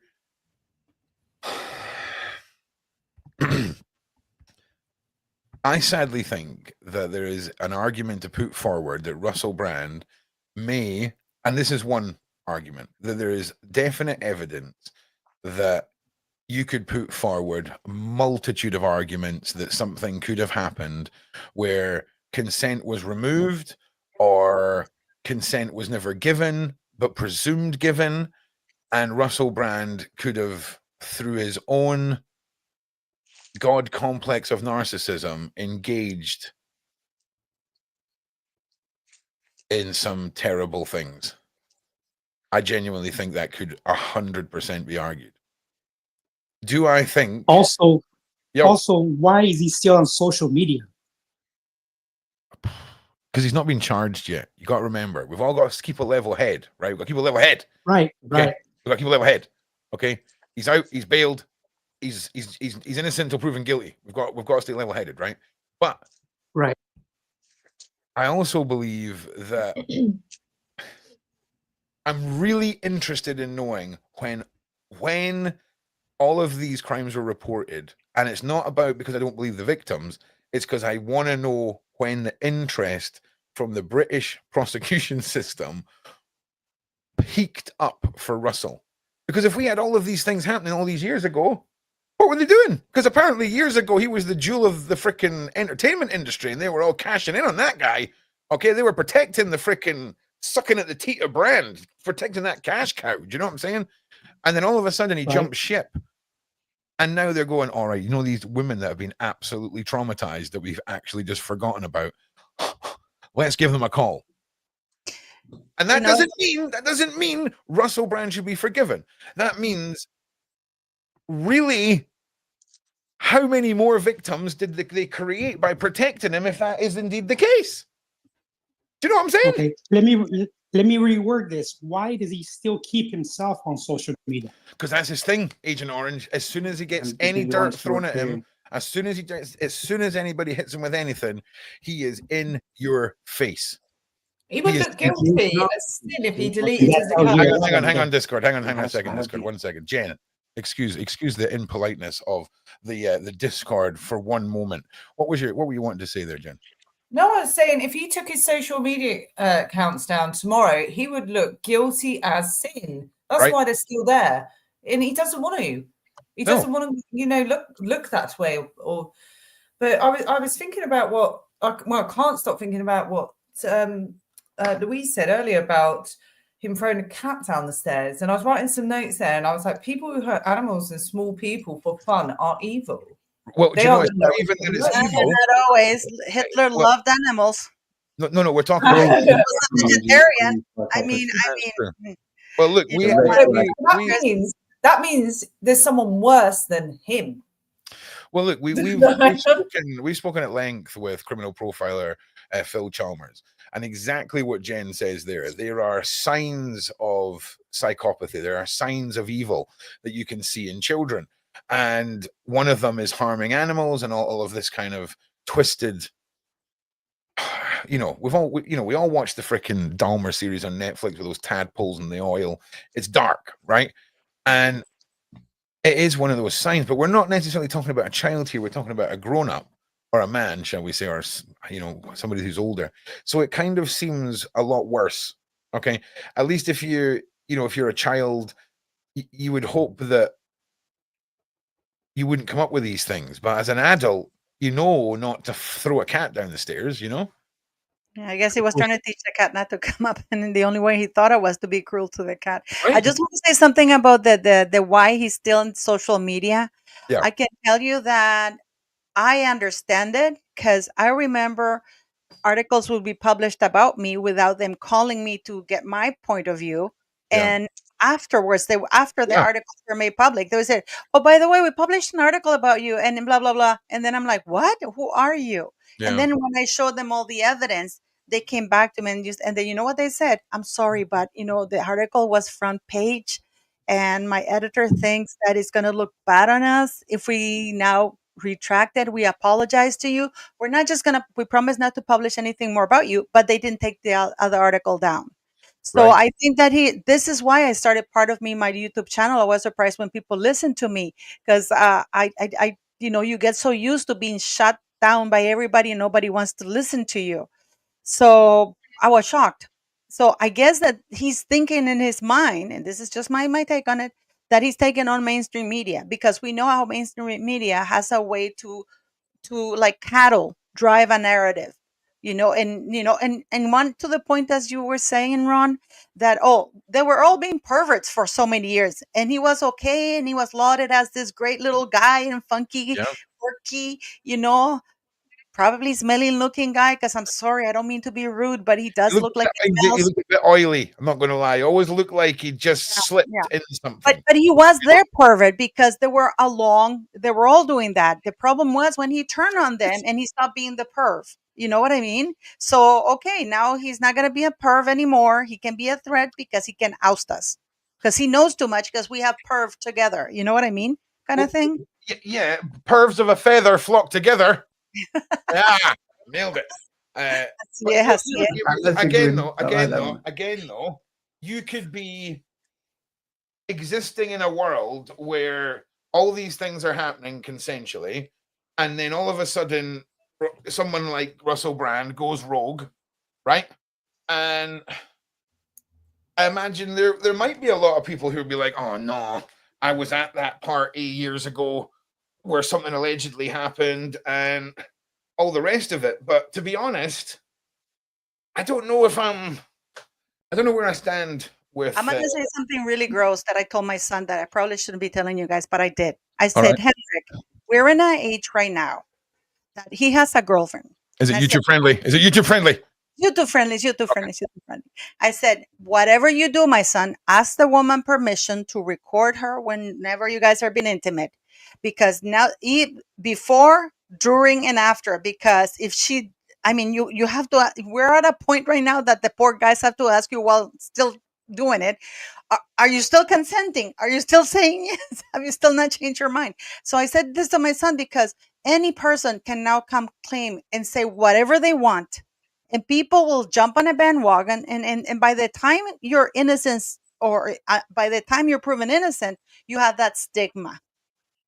Because, like I said yes to begin with, but then 3/4 of the way I changed my mind, and oops, because there've been cases. I'm actually working with one of my friends who their cases like that, and And we have to be careful because, as I said, Russell Brand does not enjoy the anonymity that the victims enjoy. So nobody can see. It's a good argument. It's a good argument. It really is. Oh, how would you feel, Ron? Okay, you're in YouTube. Can you imagine if somebody comes and says, "Well, Ron, 26 years ago, baby, you're like what, 40? Maybe you're too young. Let's say 20 years ago, Ron did this and blah blah blah blah blah blah blah, right? And you have no way of proving anything, but you're a YouTube personality, and the police immediately protects the victims, alleged victims." But you don't enjoy that protection, Ron. And how would you defend yourself? People will immediately start doing YouTube videos about you. Well, yeah, but that's the life I live right. That's the life I live right now, Paula. Like you're kind of like. Me too. I mean, I get videos done about me too. There, if I'm being honest with you. But yeah, I mean, I expect that. But here's the thing: there's one thing about people crap talking on you, and then there's another thing about being a mad serial horror. Do you see what I'm saying? You know, so I get it, but I also get your point, Paula, where you're saying it's very one-sided. We can't really cross-examine everyone involved in this case. I'm going to give you a very good example. Look what Sean just went through with these other YouTubers that were attacking him. Believe it or not, you should have seen the amount of emails I received condemning me for ever coming on Sean's channel saying that he was this and he was that. And my response to them was like, let's circle it back to the topic at hand here, right? Because I mean that sort of comes part and parcel with the job. But that's how evil people are. They try to take people down. I'm not saying that the victims are not victims. I'm just saying let's take a pause, because we all have been through stuff and we want to believe immediately and condemn somebody whose personality makes it the perfect target to condemn. Sure. That's what I'm saying. That's all I'm saying. Let's keep a little bit of cool heads. Sure. No, I get you. I mean, I let you know. I feel like we're going to move into an age of there's going to be consent forms where you've got to take photos with your ID, showing a thumbs up before you go into bed. Oh yeah, if you're having a one-night stand and you don't have a body cam on, you're a dumbass. Yeah. Like I'm telling you right now, it is like it should be consent forms, body cams, drones tracking you, all that stuff. I'm just saying. What's wrong with a home movie? What? What? Like, listen, right. So listen, Jen, I think Sean's trying to get a hold of you as well. Yeah, I gotta go. It's lovely to see you all, Paula, Beverly. Lovely to meet Lady D. Ron, love you. I'll see you soon. So much. Yeah, Jen. Much love. Bye, Orange. Bye. Right. We just have to be careful with our accusations or allegations and keep in mind that's my whole point in this has been. It's not that I like Russell Brand. I think it's filthy. Well, no, we're discussing actual charges. We're not discussing but I know that he's being charged with that, but I've seen guilty people who should be charged and walking free, and the police in the UK apologizing to them in spite of the fact that they have evidence. So I'm just saying, and this guy, maybe he was not charged because he's protected by the Cabal. You know, maybe you should have that. You should actually discuss that with Beverly, that painter. You know, that's a good That's one for Virginia chat, but anything else you want to throw in, and as well, Bev, as well, but anything else that you guys want to hit us with when we're in the sort of last few moments of the show, shall we say? I think that there's a lot of unusual aspects that are going to come forward. You know, having had a lot of experience with, you know, how the Cabal works and who's pulling the strings of all the puppets, they normally bring out something, you know, literally 3 or 4 days before the case is going to appear. So, you know, I think it's a case. Watch this space because the timeline is what they work on, and they make sure that they bring all of everything up to a point. They do this, you know, trial by public efforts in media, etc. But then they will, it's usually 4 or 5 days before the case, something will drop. That's key. And that will then change everything, I think. And when we have a look at those that are coming forward now, if you look at it, it's the same MO all the time. It's the same thing. It's usually a safe that's dropped off a roof that lands, right? And it'll probably land right on Russell Brand on his way to his hearing. But Lady D, any final thoughts or comments on the case in general, anything at all? I do think that he's probably, I would say, guilty on most accounts. I do think that it's coming out now, not just to probably put the final nail in his coffin, like Beverly said, because he's not useful anymore. He's very, very dangerous. He knows too much and he's blabbing. I feel like he will be Epsteined, definitely. But I also wonder too, if there's an aspect of this that they're doing this, putting this out now as a kind of a deep play, like look here and don't look here, right? Looky here. I wonder what is going on in the news underneath this, because usually when they have somebody in the spotlight, whether or not they're guilty, they put someone out there because they're trying to distract. So what is going to come out in the news that they're trying to slide, that they want everyone to point at what's happening with Russell Brand other than the other thing? And a final thing, I did not know, Paula, that you were also a part and you suffered. So I just want to say I never suffered. I've been lucky enough to never suffer from any type of that abuse. I feel so honored to be a part of this panel. And I think it's so brave that all of you have spoken out. And I just think it's people like you are on the front lines, and it's so courageous, so courageous. And you make it possible for other people to speak out. That's all I have to say. Well, yeah, thank you. But I mean, if I have to be honest, though, I Less mean, than a minute, Paula. Less than a minute. yeah, the only reason why I didn't fight back is because I wasn't in my own territory. Otherwise, it would have been a different outcome. Yeah. Well, listen, everybody, thank you so much for being here. Thank you to Beverly. Thank you to Louise, Matthew, Paula, Lady D, Jen, of course, Sean Atwood channel, and the mods in the side chat. Make sure you follow all the links in the description to get caught up with everyone who's on our panel. And we are live right now with George the Giant Slayer. Get over there, be part of the show, and we'll see you all in the next one. Peace.